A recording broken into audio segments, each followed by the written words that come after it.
In today's video, I am going to be breaking down Dalph Panopio from the Philippines. He is a very good three-point shooter, and I think that there's going to be a lot of you who absolutely could learn a lot from today's video. So let's get down and let's check it out. Okay, so in this first clip, we can see that he's actually using a screen to his advantage. He actually did a quick jab towards that right side, which made that defender go underneath that screen.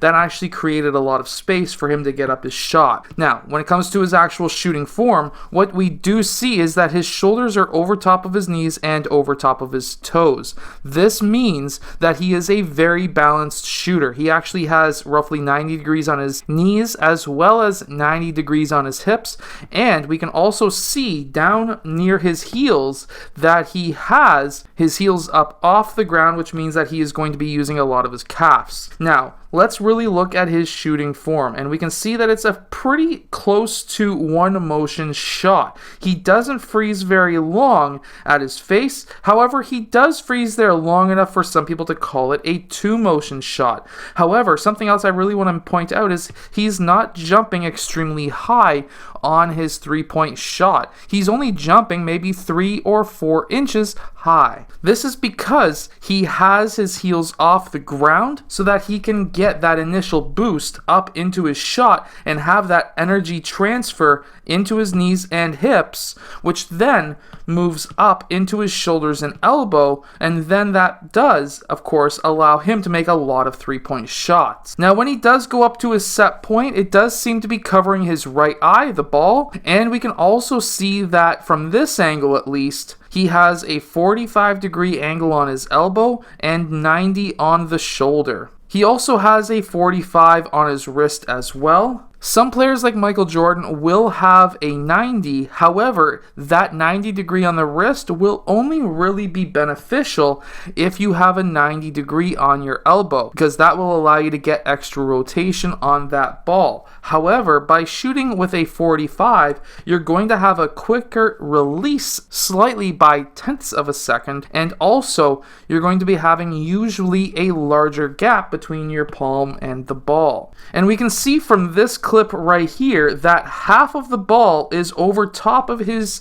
shoulder and upper arm, which will allow him to have that shooting triangle that I'm always talking about, and that will allow him to aim his shot. We can see that he has a very super soft release and he has no thumb flick. He also has a very high arcing shot going well off the screen. And overall, this will allow him to have a very nice shot. He also brings the ball up the middle of his body almost every single time he does shoot that ball. But I really want you to focus with his upper body. And that is, he doesn't get all that high on his shot. What he's using is his calves and his hips to get up into the air for his shot. He is going straight up and then straight back down. He is not jumping forward, backwards, or sideways all that much. And then when he releases, really watch his wrist. This is very important. He goes and flicks, and then that wrist actually tends to bounce just slightly.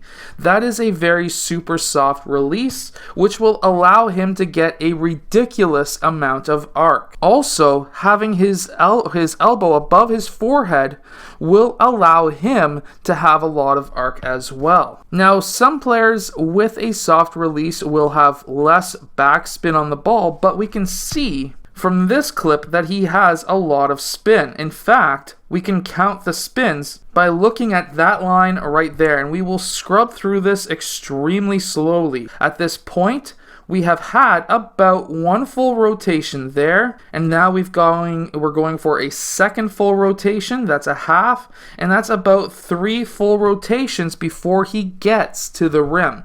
And you generally want to have more than 2.5 full rotations on that ball. So if you've got a camera, a cell phone that can record at 120 frames, you can really see how many rotations of the ball that you have if you were to follow the ball with your cell phone. I also really want to point out where his fingers are on this ball. Now, for his release, it's going to be most likely his middle and pointer finger. There's 3 different types of releases that you can have. You can have a pointer and middle, you can have a middle and ring finger, or you can have middle only.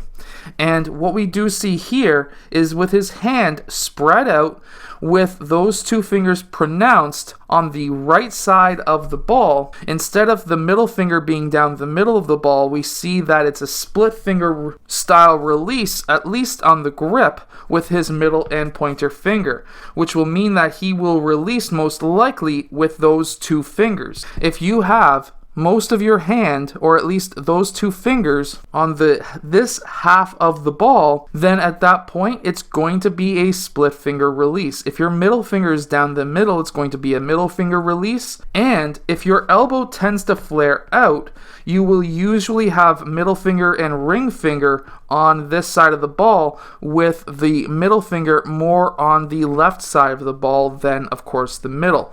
This will then allow you to counteract that elbow. However, we see that the elbow and, of course, ball is in line with the rim, which would then mean that he would have either a split finger or a middle finger only release. For him, we do see that pointer and middle finger, and that is extremely important to point out, especially for players who are trying to shoot the basketball better. He's also very good at doing the step back. He can take really quick jabs at the rim, doing a quick snatch back style dribble, doing a step back, and then going up for a shot, bringing that ball up the middle of his body, very similar to a Steph Curry release. However, Steph Curry has a thumb flick, and of course Dalph doesn't.